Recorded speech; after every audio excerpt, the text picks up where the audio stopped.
I didn't realize you could lose your entire future before finishing brushing your teeth.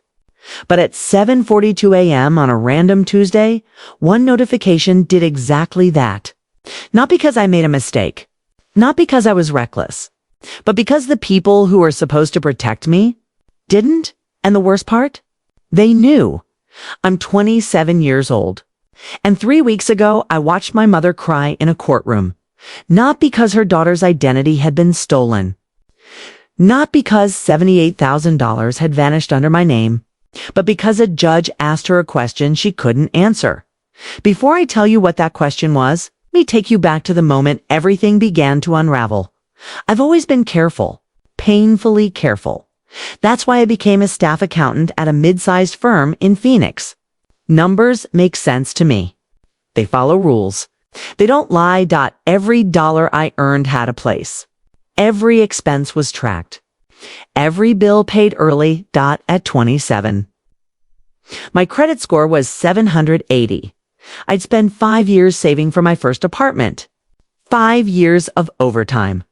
5 years of saying no to vacations, no to nights out, no to treat yourself. But I was close. So close. The real estate agent had already sent listings. One had a small balcony. A real one. Not a fire escape pretending to be a lifestyle upgrade. I checked my credit app every month out of habit. It never changed. Until that morning. Credit score alert. Your score has changed. I almost ignored it. Almost, but something made me tap the number loaded. For 1-2. I laughed out loud. Like your brain does when reality feels fake. That's not a drop. That's a collapse. My hands started shaking as I pulled the full report. 7 credit cards. To personal loans, all maxed out. All delinquent. Total debt. $78,000. I sat on the edge of my bathtub because my legs stopped working. Capital One Chase. Discover. American. Express accounts I'd never opened. Charges I'd never made.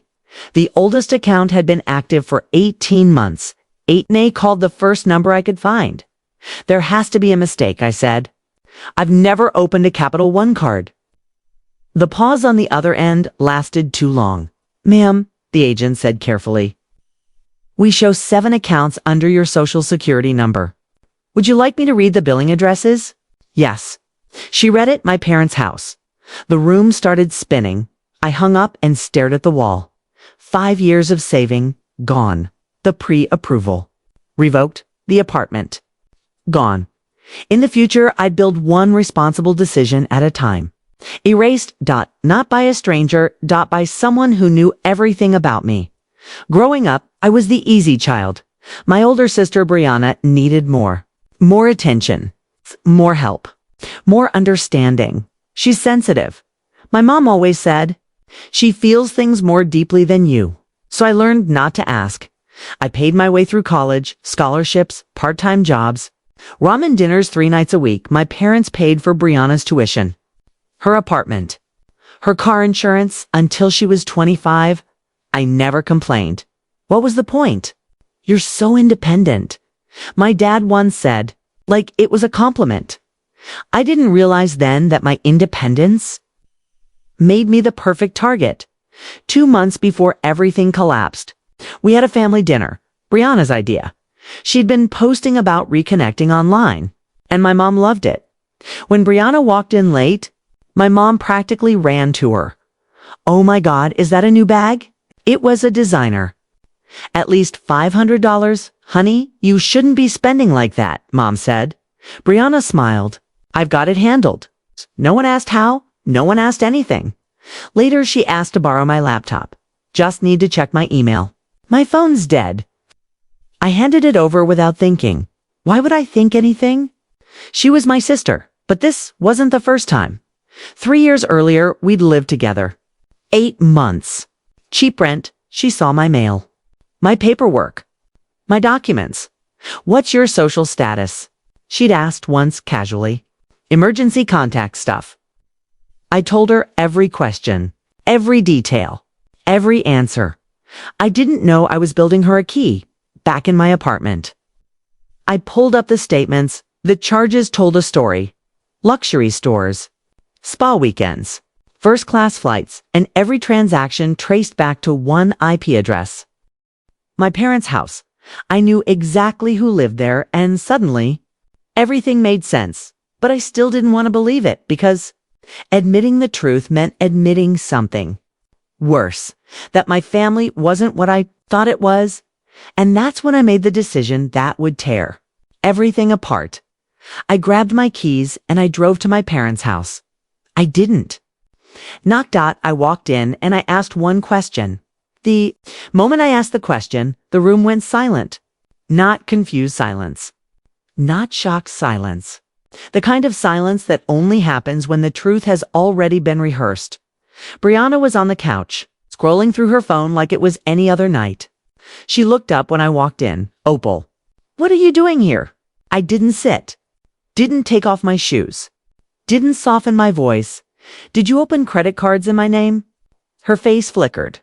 Just for a second, confusion, recognition, then innocence. What? That's insane.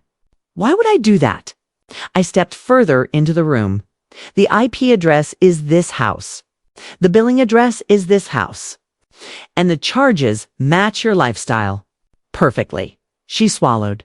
Then she sighed. Okay, fine. Just like that, no apology. No panic. I was going to pay it back, she said. You don't understand how hard things have been for me. It's hard enough to buy a Gucci bag on my birthday. Her eyes hardened. You have a stable job. I have nothing. You could have helped me. I stared at her. You didn't ask, I said quietly. You took it's not stealing if it's family. That's when I heard footsteps. Mom rushed in, still wearing her gardening gloves. Dad followed, already avoiding eye contact. What's going on? Mom asked. Brianna was crying instantly, but a switch flipped. Opal's accusing me of stealing, she sobbed. I'm not accusing, I said. I'm stating facts. I explained everything. The cards. The loans. The debt. Mom turned to Brianna. Is this true? A nod. I waited. For outrage. For consequences. Instead. Mom turned back to me. Can't you just help her fix this quietly? I felt something inside me crack. She stole my identity. She borrowed. Mom corrected. She's your sister. She ruined my credit. I lost my apartment. There will be other apartments. I looked at Dad. Dad. He flinched. Your mother's right. No need to make this bigger than it is. Bigger. $78,000 wasn't big. I stood there alone, watching them comfort the person who destroyed my future. Fine, I said. You don't want police involved. Then let's fix it. Mom looked relieved. A payment plan, I continued. Something legal. Notarized. Accountability. Silence. We don't have that kind of money, Mom said. I'm not asking for it all at once. Brianna shook her head. I can't sign anything legal. What if I miss a payment? You already owe me $78,000. Mom sighed. You'll figure it out, Opal. You always do. Those words, the soundtrack of my childhood. I picked up my keys. You're right, I said. I will figure it out. It's just not the way you want. I walked out the next morning. I told Marcus. He worked 2 cubicles away. Corporate lawyer. Past the bar. This isn't a family issue, he said after listening. This is identity theft. She could go to prison. Probation, most likely. But restitution is mandatory. What if I'm wrong? Are you? I thought about the Gucci bag. The IP address. The texts? No. He slid his phone across the table. Financial Crimes Unit and file an FTC complaint. That night, I couldn't sleep. I scrolled through years of messages with Brianna, and I saw the pattern: old addresses. Mom's maiden name. My birthday, then the message. Can you send me your SSN? Adding you to the family phone plan. I replied with a heart. Emoji. I stared at that text for 20 minutes. I gave her the key, but what she did with it was a crime. The police station was smaller than I expected. Detective Angela Ford listened quietly. This is clear-cut, she said. We'll open an investigation. She'll be arrested. Yes. I nodded. I called my parents that night. I filed a police report. Mom screamed, "If you don't drop this, you're no longer part of this family." 3 days later, they asked me to come over. When I arrived, the living room was full. Aunt, uncle, grandmother, cousins, a tribunal. She made a mistake, they said. You're ruining her life. Money can be replaced. I stood there alone. I'm not destroying this family, I said. She did that when she chose my identity. No one defended me. Dad finally spoke. Can't you just drop this for me? No, I said. Mom stood. If you walk out, don't come back. I walked out. 3 weeks later, Detective Ford called. There's another victim. Former roommate. Same pattern. I wasn't special. I was just next dot, and then she said it. The arraignment is next Thursday. I'd be there. And I had no idea what my parents were about to do in that. Courtroom dot. The courtroom smelled like old paper and cold metal.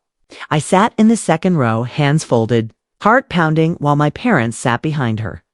Not me, her. Brianna walked in wearing a pale blue dress. Hair neatly brushed. Eyes red like she'd practiced crying in the mirror. When she saw me, she didn't look ashamed. She looked angry. Like I was a criminal. My mother rushed to her side, whispering reassurance. Dad nodded at her like she was a fragile child. No one sat with me. The judge entered. Everyone stood. Case of identity theft and financial fraud, he read aloud. Multiple counts. Multiple victims, Brianna's lawyer stood. Your Honor. My client admits to mistakes but insists this was a family misunderstanding. Mistakes? I felt my jaw tighten. Detective Ford testified next. IP addresses. Bank records. Text messages. Screens lit up. My SSN. My birthday. My old addresses. The room shifted. Then the judge turned to me. Double quotes. Ms. Harris, would you like to make a statement? I stood, my legs were shaking, but my voice wasn't. She didn't borrow from me, I said. She erased me. I lost my home, my credit, my safety. And when I asked my family for help, they chose her. My mother gasped behind me. I didn't turn around. Then Brianna stood, tears, shaking hands. I was struggling. She cried. I felt invisible. My sister always had everything. Everything. I never meant to hurt her, she sobbed. I thought I could fix it before she noticed. The judge watched her closely. Ms. Harris, he said, did your sister give you permission? No, Brianna whispered. Did you understand what you were doing was illegal? Yes, double quotes, silence, then. Her lawyer cleared his throat. Your Honor, the family wishes to present a character statement. My father stood. My heart dropped. She's not a bad person, Dad said. She's just lost. And Opal has always been strong. Strong. Opal can recover, he continued. But prison would destroy Brianna. My mother was crying openly now. I turned around. They wouldn't look at me. Then something unexpected happened. The judge raised his hand, sir, he said calmly. Strength is not consent. And being family is not immunity. My breath caught. There is a pattern here, he continued, and a lack of accountability. Brianna's crying stopped. For the first time, she looked scared. The ruling came down. Guilty on all counts. 18 months probation, mandatory restitution, no contact order wage, garnishment. Credit repair mandated not. Prison, but not nothing. Brianna collapsed into a chair. My mother let out a wail. I just sat down, exhausted, outside the courtroom. My parents cornered me. You're happy now. Mom hissed. No, I said. I'm free. Dad shook his head. You could have handled this privately. I tried. You chose money over family. I met his eyes. No, I said quietly. You chose comfort over truth. I walked away. 6 months passed. Restitution payments started small but steady. My credit score crept upward. I moved into a studio apartment. Tiny, quiet, . Then one evening, Detective Ford called again. "We found something," she said. "An account opened after the arrest." My stomach dropped. "That's impossible," I said. "There's a no-contact order." "It wasn't Brianna," she replied. "Then who?" A pause. "Your mother." I sat on the edge of my bed, phone shaking in my hand. "What do you mean?" "My mother. She accessed your records years ago," the detective said. "Emergency contact. Medical forms. Old tax documents." The room spun. "She tried to move money into Brianna's restitution account," Ford continued. "To help her look compliant." I laughed. Not because it was funny, because it was inevitable. "What happens now?" I asked. "Now," she said, "we expand the case." I stared at the wall. All those years of being told to be strong. Turns out, strength was never the problem. Boundaries were. The second arrest didn't make the news. Families like ours rarely do. My mother was charged with attempted financial manipulation and obstruction. No handcuffs. No courtroom drama, just paperwork. And consequences she never believed applied to her. She didn't call me. Dad did. "You didn't have to let it go this far," Kay said. I almost laughed. "I didn't take it anywhere," I replied. "I stopped carrying it." He hung up. Brianna violated probation 3 months later. Missed payments. Fake employment documents. This time, the judge didn't sigh. He sentenced her to 6 months in county jail. My parents didn't attend. I did not, for revenge, for closure. Jail changed Brianna, not dramatically, not magically. But when she looked at me through the glass, there was no anger left, only embarrassment.